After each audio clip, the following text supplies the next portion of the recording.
белсене араласуы, яғни жаһандану дәуірінде ол қандай жұмыс жасасын, қандай мамандық болсын, ол жасына, ол жынысына қарамай адам белсенді болу керек екен. Яғни барлық жағынан сауатты болу керек дейді. Ал енді біздің мектеп оқушыларымыздың функционалдық сауаттылығы қандай болу керек? Ол не деген сөз?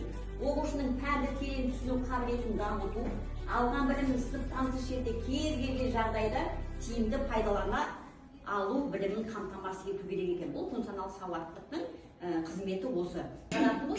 Функционалдық сауаттылық адамның сыртқы ортамен қарым-қатынасқа түсе алу қабілеті және сол ортаға барынша тез бейімделе алу мүмкіндігі және қарым-қатынас жасай алу деңгейінің көрсеткіші болып саналады. Енді бізде мектеп қабырғасында оқушыларға білім беріп жатқаннан кейін біз оқушылардың оқу сауаттылығын дамытуды көздейміз. Оқу сауаттылығын бағалаудың негізгі өлшем шарттары 3 құрамдас бөліктен тұрады екен. Ол бірінші мәтін, жағдаят және сұрақ. Бұл үшеуі де өте маңызды. Енді бұның біріншісі, яғни оқуға арналған материалдар форматтары, яғни мәтіндер, ол көркем әдебиет мәтіні, ғылыми танымал мәтіндер, ресми құжаттар, қоғамдық маңызды жағдайлар туралы мәлімет, кесте, график, диаграмма, карталар. Яғни әр пәнге академиялық бөліміне сай мәтіндердің осындай түрлері қамтылады. Енді мәтіннің нысаны, бұл енді жаңалық емес, бұл бұрыннан қолданылып келе жатқан, бірақ сонда естеріңізге түсірейік деп осындай мәлімет алып келіп отырмыз. Мәтіннің нысандары. Тұтас мәтін, бұл көркем әдебиет мәтіндері, өлең, пьеса, мақала, жұлдыз жорамал, техникалық мәтін, заң жатады екен, толық мәтіндер. Жадағай мәтін, тұтас емес мәтін. Графика, кесте суреттер, диаграмма, жарнама, хабарландыру, комментарийді жадағай мәтінге жатады екен.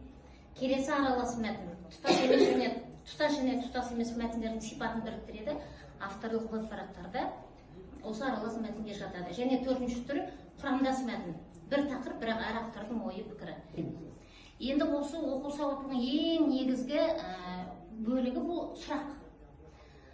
Білім алушы мәтінді оқыған кезде сұрақ, жаңа мәтіннің мазмұнын түсіну, бұл сұрақ, мәтіннің мазмұнын түсіну, сұрақ мазмұнын түсіну, бұл жеткіліксіз дүние. Күрделі сұрақтарға толық жауап беру, қорытынды жасау, дәлелдеу, бағалау, бұл оқушының оқу сауаттылығын дамытуды көздейтін негізгі факторлар болып табылады екен. Яғни мәтінмен жұмыс жасауда сұрақ ең негізгі рөл атқарады. Енді оқу сауаттылығы бойынша сұрақтардың жіктелуі мынандай екен. Анықтаушы сұрақтар, анықтаушы. Пікірдің шынайы жалғандығын ажырату ғана бағытталады. Екінші, толықтырушы сұрақтар, бұлар сұрау есімдіктері, сұрақтар қолданылады. Одан кейін өткір сұрақтар, өмірлік маңызды, өзекті, принципті, мазмұнды құрылады. Яғни қазіргі күнмен байланыстыру, мәтінге байланысты берілген, көтерілген мәселеге байланысты өзінің жеке пікірін қалыптастыру, ойын жеткізу деген сияқты осы өткір сұрақтарды қамтылады екен. Сонда оқу сауаттылығы бойынша мәтінмен жұмыс жасауда сұрақтарды түсіну және білу, оларды талдау, сол арқылы дәлелдеу, өз пікірін тұжырымдау негізгі фактор болып табылады екен. Мәтін беріледі, мәтінмен танысып шықсаңыздар, мәтінді оқып біліп алыңыздар, содан кейін жұмысты жалғастырамыз, түсіндіреміз. Бірінші оқып біткеннен кейін бізге белгі берсеңіздер.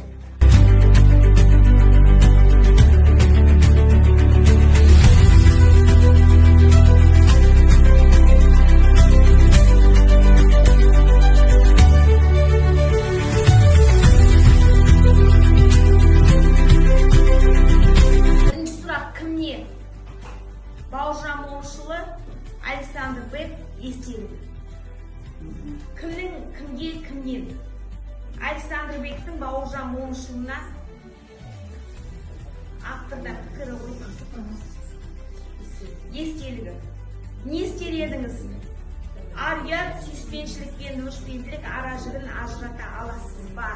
Деген сұрақ қойылған ой бөлісті ғой. Неліктен неге?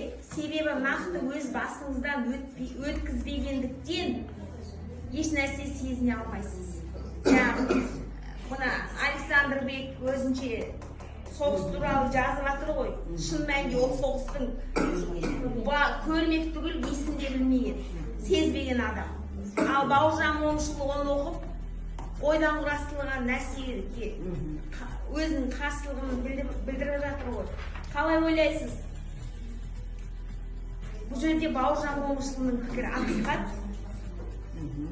Ал мен ол жерде, ал мен ойдан құрастырылған нәрсеге қалай шыдаймын деп ашыңызға булыққаным. Қалай бағалайсыз? Мен өтірікті жек көрем, ал сіз шындықты жаза алмайсыз деген Бауыржан Момышұлының пікіріне толық келісеміз. Кім не сұрақ? Мәтін кейіпкерлер кімдер? Абылайхан, Қалмай Батыр, Барақ, Баян және тағы да басқа тарихи тұлғалар. Кімнің кімге, кімнен екінші сұрақ? Абылайхан кімнің түйесін бақты? Дәулеткелді байдың. Так, не істер едіңіз? Абылайханның орнында болсаңыз, не істер едіңіз? Яғни біздің жауап жалғыз жауға шаппайтын жауап. Неліктен неге? Абылайханның орнында болсаңыз, не істер едіңіз? Неліктен неге? Кез келген адамның қолынан келмейтін істеді бұл. Рухы мықты адам болуы тиіс. Себебі ол жерде Абылайханның өте жоғары деңгейде бағаланған. Қалай ойлайсыз? Найман батырлары неге сондай шешімге келді? Себебі Абылайханның ерлігі жоғары деңгейде бағалады. Қалай бағалайсыз? Бұл мәтінде сол уақытта қазақ халқының бірлігі, батырлығы, мықтылығы, даналығы туралы айтылған. Мәтін өте жоғары деңгейде. Бізде тәрбиенің алты бағыты бойынша сабаққа құндылықтарды кіріктіру деп жатыр ғой. Қамал бұзған жері бұл жерде жасампаздық және жаңашылдық.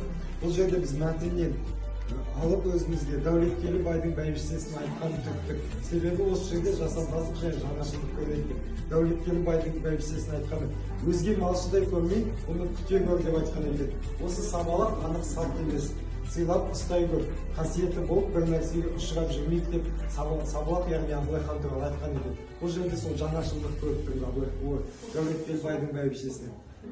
Бірлік және ынтымақ, батырлардың бірігіп бірге жауға шапқанның өзі осы жерде бірлік және ынтымақтың белгісі екен. Тәуелсіздік және отаншылдық. Бұл жерде біз Абылайханның жалғыз өзі жауға шапқанын тәуелсіздік және отаншылдық деп бағаладық. Әділдік және жауапкершілік. Абылайханның ерлігінен кейін Абылайханды ақ киізге отырғызып, хан сайлағаны осы. Ең соңында әділдік орнады деп ойлаймыз.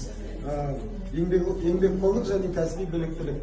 Бұл жерде Абылайханның 12 жасынан бастап түйе баққанын өте жоғары деңгейде бағалап, еңбекқорлық деп бағаладық. Тәртіпке бағаладық, себебі бұл жерде айтылған екен, қабағын шытып келмейді. 6 күн, 6 түн ас жүрсе де өз қолымен қойып ас ішпейді. Жарты аяқ ішсе де сарқытын кісіге бермей, көңілі көншімейді деп Абылайхан туралы жазылған екен. Бұл жерде сол тәртіпті өте жоғары деңгейде бағалап отыр.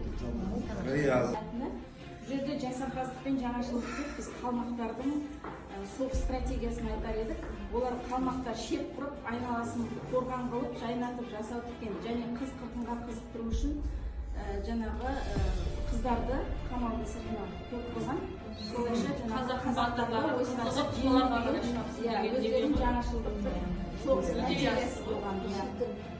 Екінші бірлік және ынтымақ деп бұл жерде қазақ елінің барлық жан-жақтан батырларын жиналып, жаңағы бірігіп ынтымақта болып, қалмаққа қарсы жауға шығаруын айтар едік. Тәуелсіздік және отаншылдық бұл жерде сабалақтың Абылай деп тұрғанда қалмаққа қарсы шығып, қамалға басып кіргенін біз тәуелсіздік, отаншылдық қалыптасуын айтар едік. Заң және тәртіп бұл жерде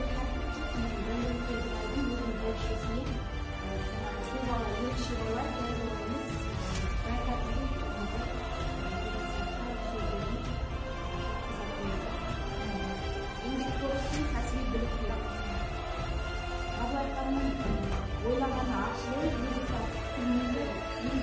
тынбай еңбек етеді, жаңағы 6 күн ас ішпей жүрсе де тамағын жартысын бөліп береді деген біз оның еңбекқорлыққа жатқызар едік. Әділдік және жауапкершілік. Бұл жерде мәтінде әділдікті біз жаңағы Абылайдың ерлігін көріп, оны ақ отауға көтеріп, хан сайлағанын әділдік жатқызар.